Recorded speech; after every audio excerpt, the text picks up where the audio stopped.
About 3 years ago, I started learning how to do magic tricks as a hobby. Growing up, my brother knew a few card tricks that I was fascinated by, and they would always leave me wondering, how did you do that? So I spent a lot of time watching YouTube videos as I began to grow up, really trying to learn how to do magic tricks. And while I don't really claim to be that good, today I'll be doing a demonstration on how to perform a fairly simple magic trick that involves 3 simple steps. You have to have a story that you're telling while you do the magic trick. You have to have the deck that's already set up for the magic trick, and then you'll obviously have to perform some very simple sleight of hand. Now, we all know that magic tricks aren't actually done with magic. They're used doing, when a magician does a trick, he's using what's known as sleight of hand. The definition of sleight of hand is a fine motor skill used when performing arts, specifically dealing with small objects where you manipulate them close up, such as magic cards, card flourishing, and stealing. It wasn't until the 18th century that magicians were actually viewed in a positive light. Until that time, people who practiced sleight of hand were often shunned in society. It wasn't a popular thing to do. The term magic itself is actually a Greek word that I got from, it's called, from the Smithsonian. That's where I found that definition. It's the Greek word magi.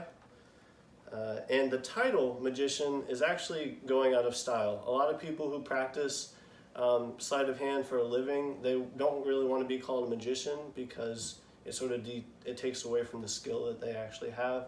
So they prefer to be called illusionists. So I'm going to go ahead and get started now. It's very simple. The only materials that you need is a deck of cards. So if you have one of those, go ahead and just grab that and get ready. Now, before I show you how to do the trick, I'm just going to quickly demonstrate the trick. So we're going to take the deck and we're going to go ahead and select 2 cards from the deck. For today's purposes, we're going to go ahead and take the black 6 and the black 9.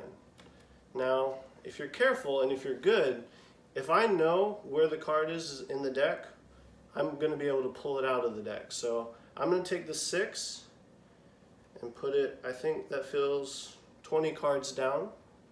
And I'm going to put the other card about 30 cards down. So we're going to go ahead and push those 2 cards into the deck. And then if we snap our fingers, I'm able to pull those 2 cards back up to the top. So now I'm going to show you how to do that.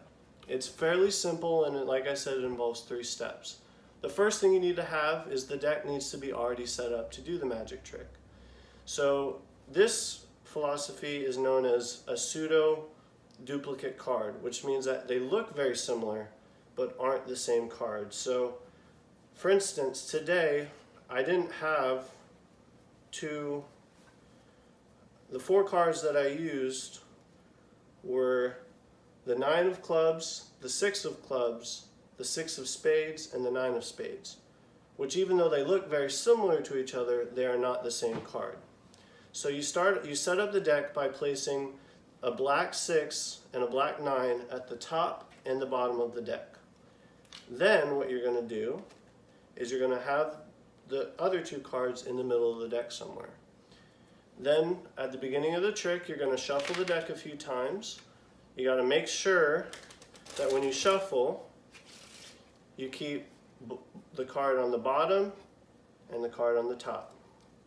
Then you can perform some false cuts to make it look like you're actually shuffling, so that way when you go to do the trick, it looks like the deck is completely mixed up.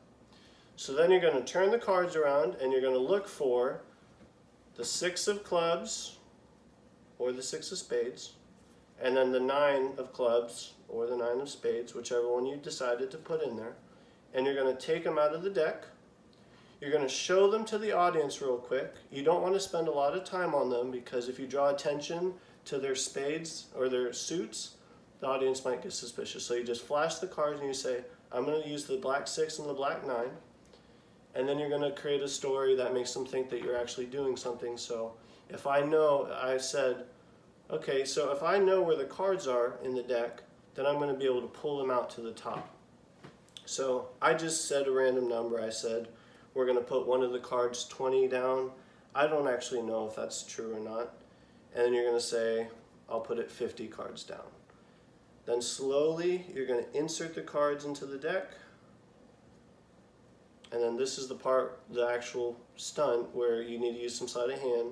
You lightly grip the top and the bottom of the deck, and you're going to throw the cards into this hand.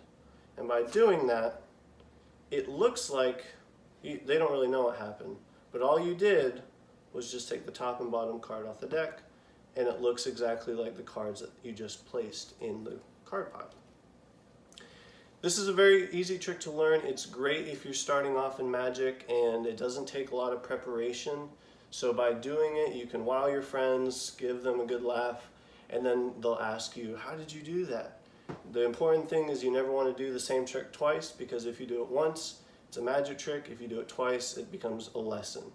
So that's what you want to keep in mind, and good luck doing the magic trick.